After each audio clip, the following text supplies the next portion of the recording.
Hi, all of you. How are you? A very warm welcome to you all. So let's start with uh, second part of solution and colligative property. So today we are going to study solubility, solubility of solid solute and gas solute in liquid solvent. Okay. So what is solubility? What is solubility? Solubility of a substance is its maximum amount that can be dissolved in a specific amount of solvent at a specific temperature is called as solubility. Now, for example, you have one glass of water. अभी हम लोग क्या कर रहे हैं? We are adding sugar in it. So now ये glass का capacity है. Now here I have taken like 250 ml of water, and this 250 ml has capacity to dissolve 50 grams of sugar. Okay, so this is the maximum amount. Solubility of sugar is 50 grams. That is the maximum amount that can get dissolved in 250 ml of water solvent at this temperature. ठीक है, ये room temperature पे हो गया. This is at room temperature. अब मैं इसको heat करना स्टार्ट कर देती हूँ और मैं और 10 ग्राम शुगर ऐड करती हूँ, तो ये पूरा 60, टोटल 60 ग्राम्स क्या हो रहा है इसके अंदर डिसॉल्व हो रहा है. 250 ml के अंदर 60 ग्राम्स डिसॉल्व हो रहा है. सो रूम टेम्परेचर पे सॉल्युबिलिटी क्या है? 50 grams in 250 ml of water. But जैसे ही मैंने टेम्परेचर इंक्रीज कर दिया, for example I have made this temperature has 70 degree Celsius, तो सॉल्युबिलिटी क्या हो गया? 60 ग्राम्स पर 250 ml. So this is the solubility. यही इधर इन लोग ने स्टेटमेंट में दिया है. Solubility of a substance is its maximum amount that can be dissolved in a specific amount of solvent at a specific temperature.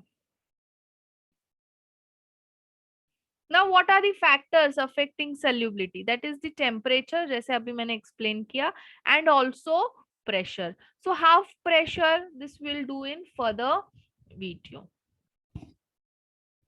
So, first we are going to study is solubility of solid in liquid. Okay. So, to study this, first we have to understand the nature of solute and solvent. What we have to understand the nature of solute and solvent. Now, polar solute जो होता है वो polar solvent के अंदर dissolve होता है. ठीक है. और नॉन पोलार सल्यूट जो होता है वो नॉन पोलार सॉल्वेंट के अंदर डिसॉल्व होता है. Polar gets dissolve in polar solvent and non-polar solute get dissolves in non-polar solvent. Now for example, NaCl gets dissolves in water. But वही अगर मैं नेफ्थलीन लूंगी या फिर एंथ्रासीन लूंगी तो वो वाटर के अंदर डिसॉल्व नहीं होगा.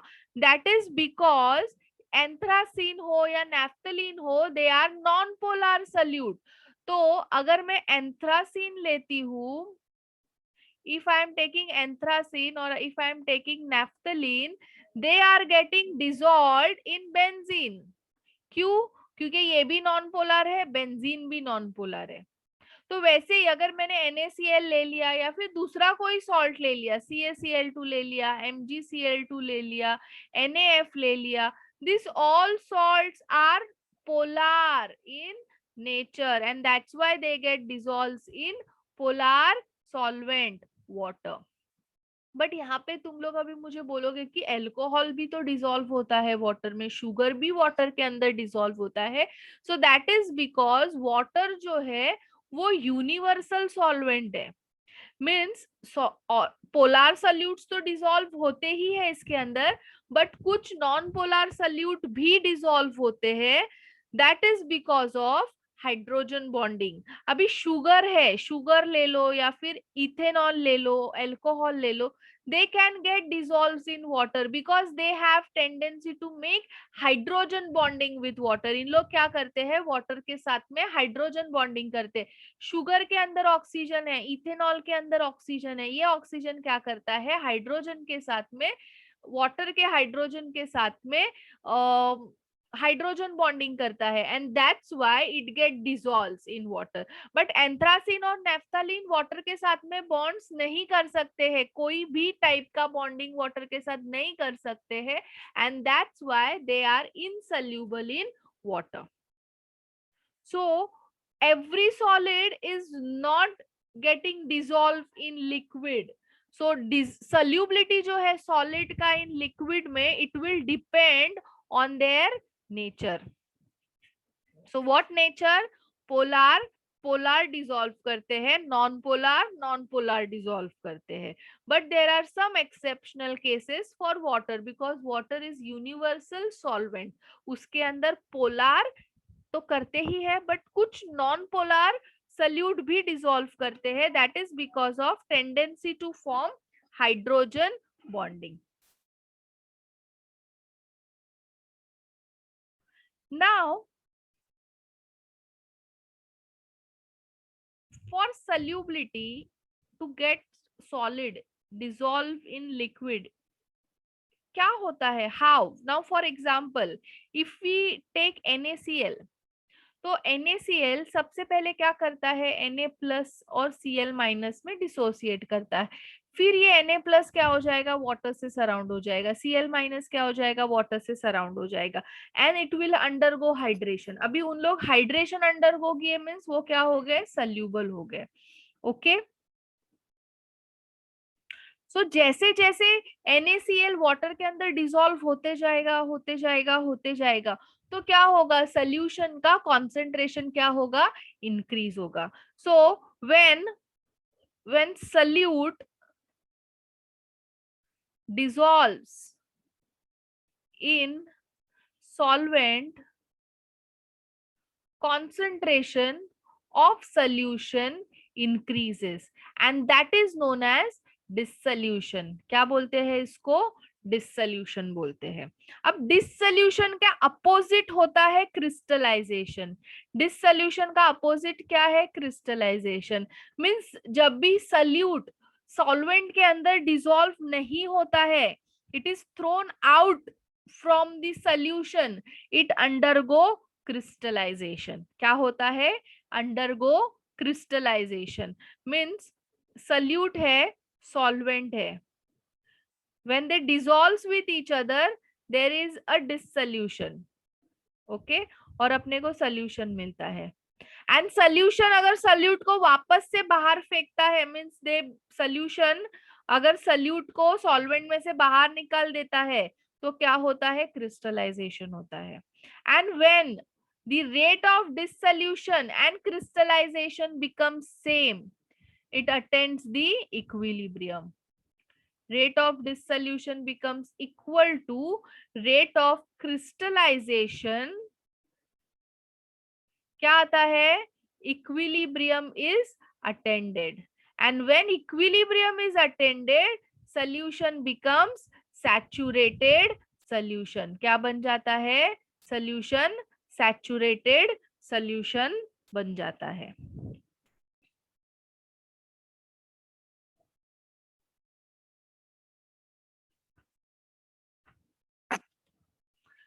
Now for example I take one beaker, ठीक है, ये बीकर के अंदर मैंने 1 लीटर वाटर रखा है और अभी मैं NaCl डाल रही हूँ उसके अंदर। अभी सपोज ये जो 1 लीटर वाटर है वो रूम टेम्परेचर पे कितना NaCl ले सकता है, suppose it can take 200 grams of NaCl। तो मैं क्या कर रही हूँ, 50 ग्राम्स डाला, डिसॉल्व हुआ। when I have added first 50 grams of NaCl, it has got dissolved। ठीक है, 100 ग्राम्स फिर और 100 ग्राम्स डाला तो ये डिसॉल्व हो गया, फिर मैंने और 50 ग्राम्स डाला, ये डिसॉल्व हो गया, तो ये टोटल कितना हो गया, 200 ग्राम्स हो गया. सो नाउ ये जब तक है मीन्स ये इधर सोल्यूशन कैसा है, अनसैचुरेटेड है. सो सोल्यूशन इज अनसैचुरेटेड, इसीलिए वो क्या कर रहा है, डिसॉल्व करके ले रहा है, करके ले रहा है, करके ले रहा है, एंड दिस सोल्यूशन अकर हो रहा है. When solution is unsaturated, dissolution occurs. Solute gets dissolved in solvent, concentration of solution increases. अभी यहाँ पे क्या हो गया, इसका जो कैपेसिटी है वो 200 ग्राम्स है, तो ये 200 ग्राम्स क्या हो गया, अटेंड हो गया. So now at when 200 grams is dissolved, ये क्या हो जाएगा, सैचुरेट हो जाएगा सोल्यूशन. ठीक है, सोल्यूशन अब क्या हो गया, सैचुरेट हो गया है. And when solution is becoming saturated, अभी मैंने अगर थोड़ा 1 ग्राम भी एक्स्ट्रा डाला ना, तो ये क्या हो जाएगा, क्रिस्टल आउट हो जाएगा बाहर. It will get crystal out. So crystallization will occur. And when दोनों का भी रेट, डिसोल्यूशन का और क्रिस्टलाइजेशन का रेट सेम होगा, इक्विलिब्रियम होगा, एंड वो टाइम पे भी सोल्यूशन कैसा रहता है, सैचुरेटेड रहता है. वो टाइम पे भी कैसा रहता है, सोल्यूशन सैचुरेटेड रहता है.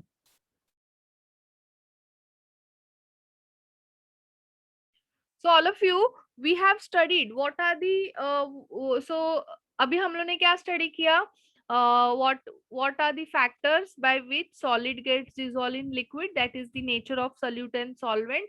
फिर हम लोग ने unsaturated, saturated, supersaturated solution पढ़ा.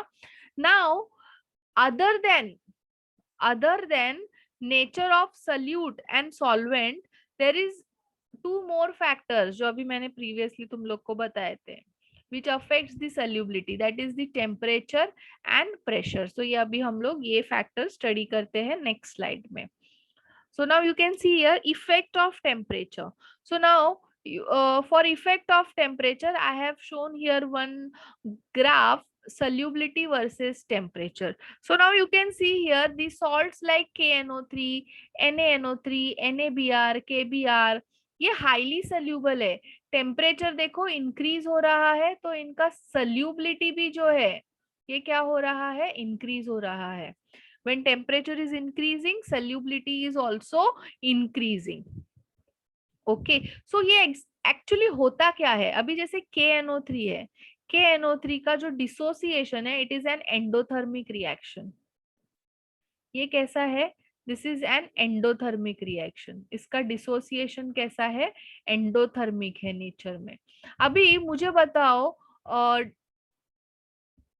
Forward reaction is dissociation reaction and it is endothermic. अभी K प्लस बनेगा तो K प्लस क्या करेगा, वाटर के साथ बॉन्डिंग करेगा. Yes, when K plus will form, it will make bonds with water molecule and it will undergo hydration. Hydration हुआ, इसका मतलब अभी ये क्या हो गया है, डिसॉल्व हो गया है वाटर के अंदर. ओके, सो हाइड्रेशन होने के लिए मीन्स सल्यूबल होने के लिए आयंस बनना जरूरी है. एंड आयंस कैसे बनते हैं, डिसोसिएशन से बनते हैं. डिसोसिएशन कैसा है, एंडोथर्मिक रिएक्शन है. And we have already studied endothermic reactions are favoured at high temperature. They are favored at high temperature. So when temperature increases, क्या होगा, एंडोथर्मिक रिएक्शन फेवर्ड होगा, डिसोसिएशन इंक्रीज होगा. डिसोसिएशन इंक्रीज होगा तो ion formation increase होगा. Ion formation increase होगा तो hydration increase होगा एंड सल्यूबिलिटी विल इंक्रीज. सो ये सब ग्राफ्स का नेचर देखो कैसा है, सबका ग्राफ ऊपर की तरफ जा रहा है. when temperature increases, solubility also increases. now in case of NaCl and KCl, slope जो है वो एकदम कुछ एप्रिशिएबल नहीं है, जैसे ये बाकी चारों में है वैसा नहीं है, बट फिर भी ठीक है, इन लोग का भी सेम ही नेचर है. टेम्परेचर इंक्रीज होता है, सल्यूबिलिटी भी इंक्रीज होता है. but there are also some salts like Na2SO4. Na2SO4 इसका जो ग्राफ होता है उसमें क्या होता है, you can see here solubility increases, solubility decreases with increase in temperature. क्या हो रहा है, सल्यूबिलिटी जो है वो डिक्रीज हो रहा है टेम्परेचर इंक्रीज के साथ में। तो ऐसा क्यों होता है? दैट इज बिकॉज अभी ये जो सॉल्ट है Na2SO4, इसका जो डिसोसिएशन है Na plus and SO4 minus में, SO4 2 माइनस में, ये कैसा है? एक्सोथर्मिक है। So exothermic reactions are favoured at low temperature. Okay, this are favoured at low temperature. तो अगर मैं टेम्परेचर इंक्रीज कर रही हूं, if I am increasing the temperature, dissociation का रेट क्या हो रहा है? Rate of dissociation is decreasing, ion formation is decreasing, hydration will decrease, and solubility will also decrease. Okay, या फिर ऐसा बोलेंगे कि इसका फॉरवर्ड रिएक्शन इज एक्सोथर्मिक तो बैकवर्ड इज एंडोथर्मिक, तो molecule formation is getting favoured. Molecules तो hydration नहीं अंडरगो करेंगे, मॉलिक्यूल्स अगर हाइड्रेशन अंडरगो नहीं करेंगे तो उनका सल्यूबिलिटी भी क्या होगा? डिक्रीज होगा। Now there are also some salts like CaCl2। ये कैसा होता है? इसका ग्राफ का नेचर ऐसा चेंज होते जाता है इंक्रीजिंग टेम्परेचर के साथ। तो यहाँ पे मैं बता दूं CaCl2 जो है इट इज 8H2O, फिर ये वाले कर्व पे CaCl2 6H2O हो जाता है, फिर यहाँ पे CaCl2 4H2O हो जाता है। तो यहाँ पे क्या हो रहा है? जैसे जैसे टेम्परेचर इंक्रीज हो रहा है, इसका जो स्ट्रक्चर है, structure of lattice is getting change. So lattice change होगा तो nature of graph will also change. Okay, all of you. So this is the effect of temperature on solubility of solid and liquid. Now next factor है pressure. So pressure, no effect of pressure on solubility of solid in liquid. ठीक है? Next is solubility of gas in liquid. Solubility of gas in liquid. So some gases like oxygen, अभी अगर हम लोग oxygen की बात करेंगे, oxygen जो है वो स्मॉल एक्सटेंट तक वाटर में डिसॉल्व होता है एंड इसकी वजह से ही aquatic life is present inside the water. Now CO2 is also dissolved in water at high pressure and low temperature. HCl is highly soluble in water. So there are some gases which show solubility with water, but also there are some gases who are insoluble in liquid. Okay, so what are the factors which affects the solubility of gas in liquid? So first factor जो हम लोग discuss करेंगे that is the temperature. So now all of you know we have cold drink bottles. Okay, तो cold drink bottles के अंदर means cold drink जो होता है it is a mixture of gas in liquid. So gas यानी CO2 को अभी जैसे सोडा वाटर बोलूंगी, CO2 and water is present. तो ये जो वाटर होता है इसके अंदर CO2 डिसॉल्व होता है. ठीक है, तो इसको हम लोग कैसे how cold drink bottles are stored? So they are stored always at low temperature because low temperature favors solubility of gas in liquid. It favors the solubility of gas in liquid. तो exactly होता क्या है? Low temperature रखते हैं हम लोग, तो लो temperature होने से kinetic energy get decrease and kinetic energy decrease होने पे इसका tendency to get escape from bottle decreases and therefore solubility वो कैसा रहता है, अंदर ही रहता है बॉटल के अंदर at low temperature. So low temperatures favors the solubility. Now I also want to explain one more point for the temperature factor, but पहले हम लोग प्रेशर डिस्कस करते हैं एंड देन हम लोग वापस से ये पॉइंट पे आएंगे और मैं फिर तुम्हें प्रेशर एंड टेम्परेचर से के साथ में मैं तुम लोग को solubility of gas in liquid explain करूंगी.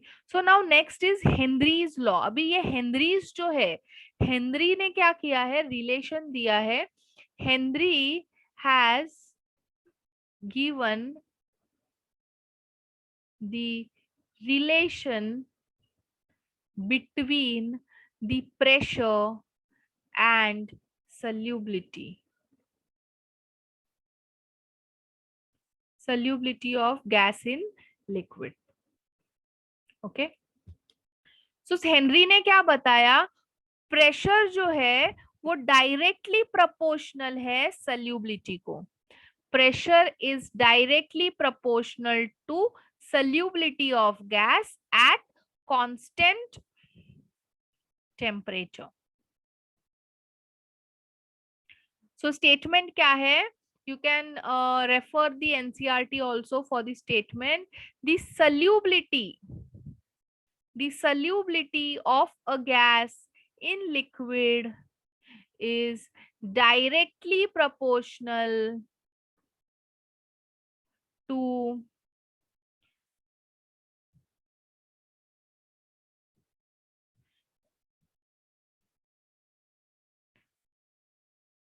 partial pressure of the gas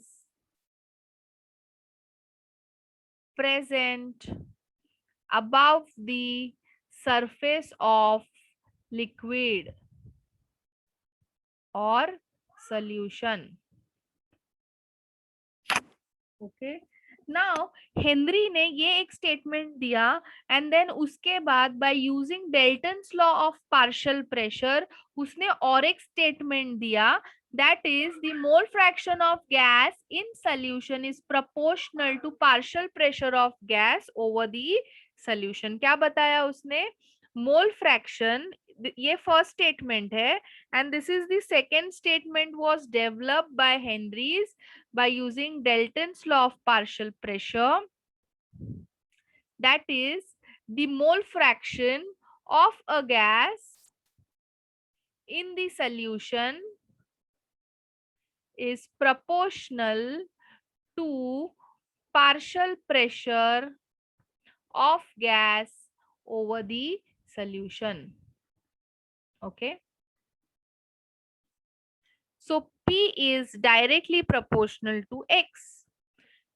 So P is equal to KHX. Now what is KH here? That is the Henry's constant. It is the Henry's constant.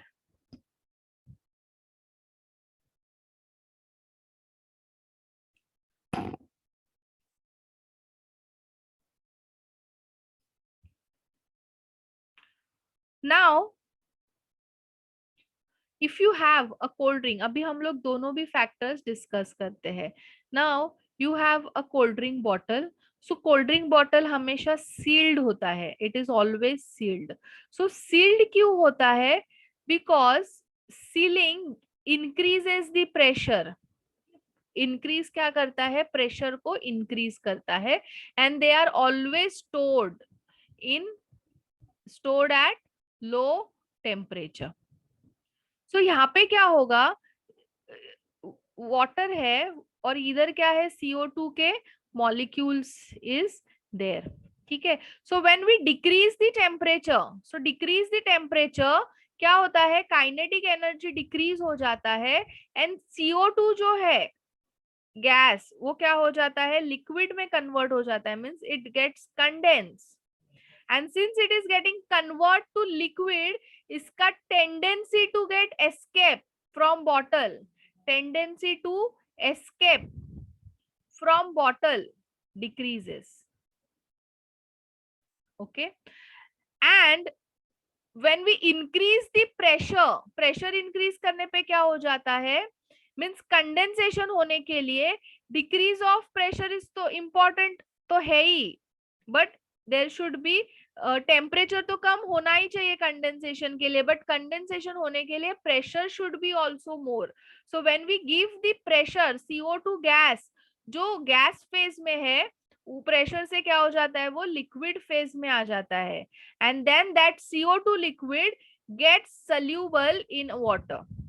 But यहाँ पे 100% सल्यूबिलिटी नहीं है CO2 का, तो कुछ particles जो होते हैं CO2 के वो यहाँ पे भी क्या होते हैं, मूव होते हैं, इसीलिए ये सील करके रखते हैं. बॉटल को कैसे करते हैं, सील करते हैं, सो दैट ये गैस क्या हो, बाहर एस्केप नहीं हो एंड प्रेशर यहाँ पे बनाए रखे. मीन्स जब भी वो गैस यहाँ पे है, लिक्विड के ऊपर है, इसका मतलब वो क्या कर रहा है, प्रेशर बनाए रख रहा है. It has develop the pressure, and वो प्रेशर के वजह से जो लिक्विड में CO2 है वो लिक्विड में ही रहता है, एंड लिक्विड बन के वो वाटर के अंदर डिसॉल्व फॉर्म में होता है. एंड उसके वजह से ही हम लोग जब भी सील ओपन करते हैं and we drink that cold drink, तो वो जो टेस्ट है CO2 का वो अपने को एक्सपीरियंस करने मिलता है.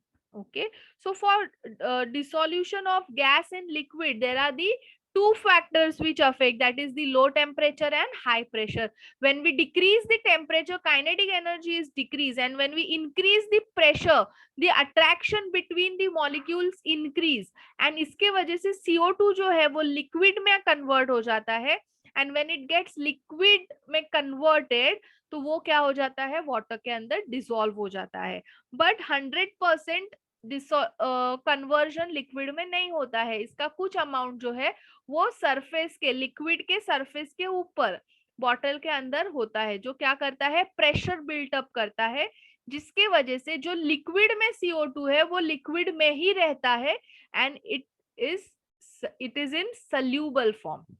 Okay, so this was all about the solubility of gas in liquid. अभी हम लोग क्या करते हैं, इसके थोड़े न्यूमेरिकल सॉल्व करते हैं. So you can see on your screen first numerical question पढ़ो. If nitrogen gas is bubbled through water at 293 Kelvin, how many millimoles of nitrogen gas would dissolve in 1 liter of water, assuming that nitrogen exerts a partial pressure of 0.987 bar, given that Henry law constant for nitrogen at 293 Kelvin is 96.48 kilobars.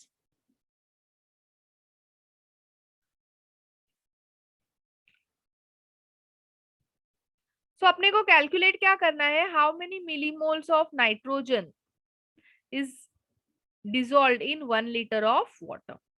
ठीक है, सो अभी क्या दिया हुआ है, what is given here, partial pressure of nitrogen is given, KH is given, so I can calculate mole fraction. Formula क्या है, P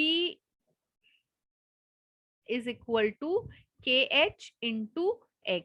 So first I'll calculate mole fraction by using this formula. So P क्या है यहाँ पे, 0.987 है. Moles calculate करने हैं ना मुझे नाइट्रोजन के, सो उसके लिए पहले मैं मोल फ्रैक्शन कैलकुलेट कर लेती हूँ. KH कितना दिया है, 76.48 किलो बार से, तो इसको मेरे को बार में कन्वर्ट करना पड़ेगा. So this will become 4676480 bars. तो इसका आंसर आता है 1.29 इंटू 10⁻⁻5. ठीक है, अब मोल फ्रैक्शन ऑफ नाइट्रोजन मुझे मिल गया. अब इसका फॉर्मूला क्या आएगा, x of nitrogen is moles of nitrogen upon moles of nitrogen and moles of water. Now here it is given, it is 1 liter of water. Now density of water is 1 gram per ml. So volume is equal to mass. So मेरा volume कितना है, 1 litre है, that is 1000 ml. So मेरा मास है 1000 grams. Okay, now मुझे मास मिल गया तो मैं मोल्स कैलकुलेट कर सकती हूँ ना वाटर का, 1000 डिवाइड बाय 18 दैट इज 55.5. सो मैं यहाँ पे वैल्यूज को सब्स्टिट्यूट कर देती हूँ. Now you can see here ये जो मोल फ्रैक्शन है नाइट्रोजन का वो बहुत बहुत कम है, तो मैं क्या कंसिडर करती हूँ, सोल्यूशन कैसा है, डाइल्यूट है।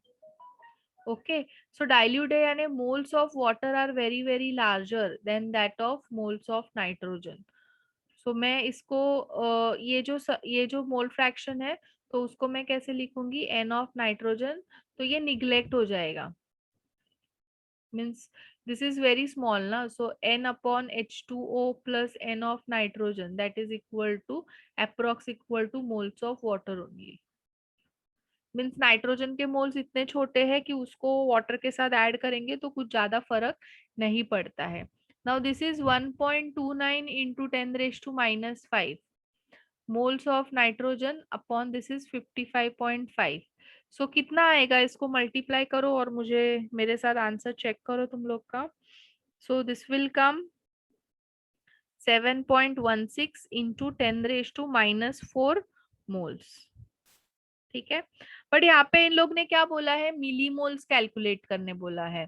1 mole is 10⁻³ millimoles. So 7.16 into 10⁻⁻4 is how much? 7.16 into 10⁻⁻1. That is 0.716 millimoles. Okay. So all of you similar type के questions तुम लोग को solve करने हैं solubility पे. For practice you can take this question in your homework. All of you take this in homework. Next question in your homework.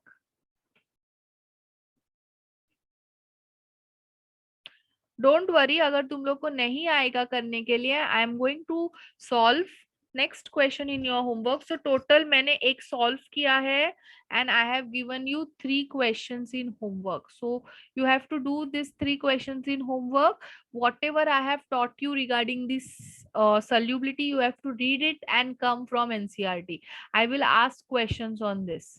This is clear all of you? So I'll stop here. Bye bye, take care, meet you in next video lecture.